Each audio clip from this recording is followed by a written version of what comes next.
Today, I want to talk about friends with benefits, okay? Today, I want to talk about moral guardrails. I want to talk about guarding your marriage, guarding yourself for marriage, and guarding yourself from married people, okay? Now, the word that the best word to describe this whole topic is a word that we never ever use very much, and it's this word. It's the word fidelity. It comes from a Latin word that means faithful or loyal. So what I want to talk about today is how to protect you and your relationships with your significant other, and how to set up some standards, some things that ding your conscience to guard you in what is perhaps your most important relationship. And today, I'll be your guide. Now, nowhere does culture do a better job in baiting us toward the edge and then chastising us and shaming us when we step over certain lines than when it comes to this area, when it comes to moral boundaries or fidelity or faithfulness to our husbands or wives or fiancés or whoever it is that's in your life. But the problem is there's a sense in which we are all complicit, that we are all part of the problem, because you entertain yourself, let's just be honest, okay, no elbows and no looking around. You entertain yourself with media, movies, and music that glorify sex outside of marriage and glorify affairs. I mean, this is just part of the themes of most of the books that you read, perhaps, unless it's a self-help book, the movies that you watch, the videos that you watch, the things that you binge watch on, and it's funny, and we entertain ourselves with it, and then what happens? Then a friend actually has an affair. And we're mortified. We're just disgusted. I can't believe your husband would do it. I can't believe your wife would do that. I can't believe your sister-in-law would do that. And we entertain ourselves with it. And then we freak out when somebody actually does it. This is the area where culture does more to bait us to the edge of disaster and then shame us when we actually step across certain lines. But here's the thing, and I know this is unrealistic, but that's okay. If we could get this one thing right, if we could just get this one thing right as a community, or whatever community you're in, if we could get this one thing right as a city, if we could get this one thing right as a state or a nation, it would change everything. There would be less poverty. There would be fewer unwanted pregnancies. There would be less domestic violence. There would be fewer kids in the foster care system. There would be fewer little boys and little girls who grow up in homes without a mom and without a dad. And come on, let's be honest. All of us know someone, or all of us are someone, or all of us were raised someone whose life would be completely different if they had established guardrails in the area that we're talking about today. But imagine this, with everything I've said so far, and this isn't a religious thing yet, this is just a thing, right? Based on your experience and my experience, based on your growing up experience. Wouldn't it be amazing if we could get this right? You know this would make an extraordinary difference. So, if you were God and you were going to inspire someone to write on this topic, what would you inspire them to say? Go for it, have a good time, wait till you're ready, drink responsibly and have sex responsibly. I mean, what if you were going to give the world a message as it relates to sexuality and sex? What do you think God would say? What do you think God, who has invited you, think about this, God who has invited you to address him and relate to him as a heavenly, got your best interest in mind, Father. So 2,000 years ago, which is amazing when we look at the complexity of this text, 2,000 years ago, the Apostle Paul, who was planting little churches all around the Mediterranean basin, writes to a church in Corinth. He'd already been there visiting. In fact, he'd been there a couple times maybe. And so he's taught everything that we're about to read. And then he writes them a letter to remind them of what he taught when he was actually with them. And here's what he says. Flee from sexual immorality. Flee from sexual immorality. In other words, before you freak out about this is exactly what every husband wants his wife to do. This is what every wife wants her husband to do. This is what every fiance wants their fiance to do. This is what every big brother wants his little sister to do. This is what everyone who cares about someone and loves someone wants them to do. That when it comes to sexuality, they want them to at least be very, very, very careful. And there are some things you want them and we want them to flee from. But we are in a culture and we are in a world, and sometimes we're complicit in setting ourselves up not to flee from, but to flirt with. And again, we become hypocrites. And again, we bait ourselves and allow ourselves to be baited to the edge of disaster. Then we step off and we feel shame, or other people step off and we condemn them.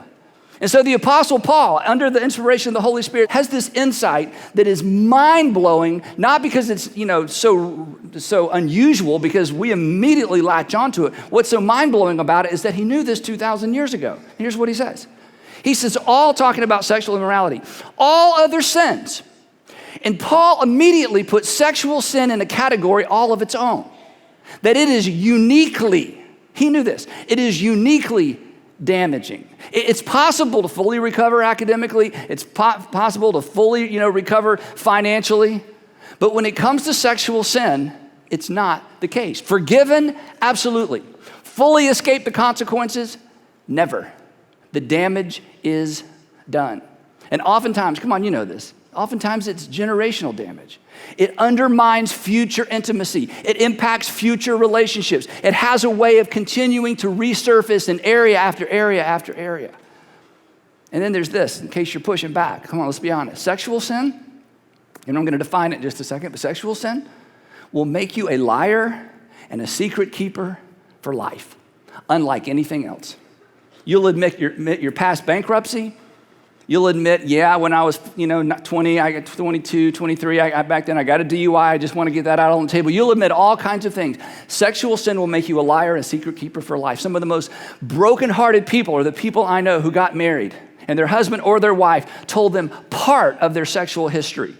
And in telling part of their sexual history, they kind of relieved their conscience, but they didn't tell the whole story. And they stood at an altar and they made a promise forever and forever and forever. And you're the most important in the world, most important person in the world to me. But I've got a secret and I'm too ashamed to tell you the secret because of what you might think about me. Sexual sin will make you a liar and a secret keeper for life. And so the Apostle Paul, it's amazing he knew this, 2,000 years ago, said, look, this is not unforgivable. This has nothing to do with God accepting you and loving you. I'm just telling you, the consequences of sin in this particular arena are different than every single other area. And you know what? You know that, and I know that, and we don't have to look far to understand that. That somehow we're all able and everyone's able to move on beyond just about anything else. But things that happen to a person sexually, or that a person participates in sexually, for some reason, it follows us and follows them around, oftentimes, their whole life. So here's what I want to do for the next few minutes, just to bother you. I want to make some suggestions as it relates to moral guardrails, how to protect your fidelity if you're in a relationship or you want to be in a relationship, or maybe you just got out of a relationship. I want to talk about how to do this, but here's what I want to say ahead of time. If you hate my suggestions, if you think those suggestions are so narrow-minded and Andy, you're so old, or if you think, they're just from some other world or some other generation, that's okay. All I ask is this, that when I'm done and when you're done being upset with me and frustrated with me, that you sit down and establish guardrails in this area of your life. So here's some suggestions. The first one is talk about it. If you're married or you're engaged or you're dating somebody and it's a serious relationship, you need to talk about this. And here's what I mean. You need to talk about what you're comfortable with as it relates to your fiance's, your husband, your wife, your partner's relationship with other men and with other women. You need to decide together. You need to know what she thinks and she needs to know what you think. You need to know what he thinks and he needs to know what you think. That you should decide together what is appropriate behavior in the office. What is appropriate behavior in terms of the workaday world and friends. You just need to talk about it. You should, and I feel strongly about this, that you should avoid traveling or eating alone with potentially problematic people. And you say, who are the problematic people? You know. You already know. I don't have to define them for you. You know who the potentially problematic people are. It's because when you get to the office, you can go left or right, and you always go left because he's right there on the left. That's a problematic person. You know who the problematic people are. You need to decide as a matter of conscience, you know what? She kind of gets to me. He kind of gets to me. She keeps coming over to visit me. He keeps coming around. I mean, you know who the problematic people are, and you should make it a guardrail that you are going to avoid traveling alone with or eating alone with those people. I embraced that years ago when I was first married. I decided that's going to be a standard, a guardrail for me. I realized that that is not practical for everybody because of who you work with, the kind of business that you're in, who your boss is, and what's required of you. So the point point is simply this. We know the environments that create intimacy between people. I don't have to explain that to you. You know that.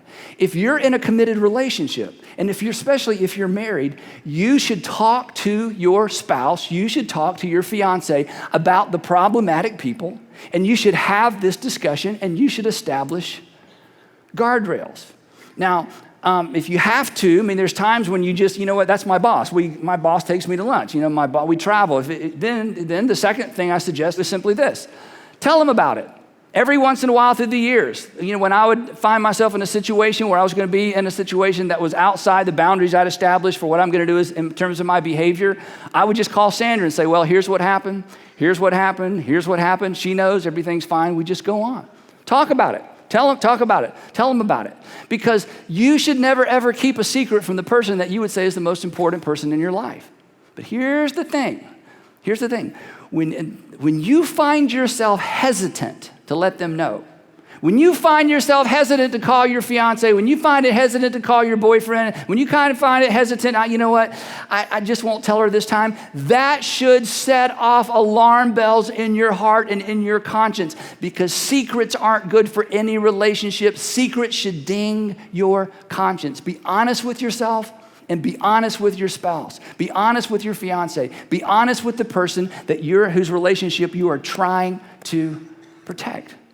The other issue and the other area, of course, is social media. Come on. When it comes to affairs and illicit, relationships and emotional, involvement, social media is a gateway drug. You know that, right? In fact, in some ways, social media is worse than actually meeting with someone privately for dinner or for coffee, because with social media, you know how this goes. You just begin to idealize that person because you're only getting the highlight reels. Then you begin to fantasize about that person. Then you begin to romanticize the relationship, and you haven't even talked. You haven't even had any kind of physical contact. And by the time you do, everything is so amped up, everything is so unrealistic. Now, if all of this seems so extreme, I just want you to remember this. Come on, you're adults, you know this. Dangerous environments, right? Dangerous environments call for extreme measures. You say, well, Andy, is it really all that dangerous? Let me ask you a question, then I'm done. Married and engaged couples, real quick. I just want to ask you. Married and engaged couples. What in our culture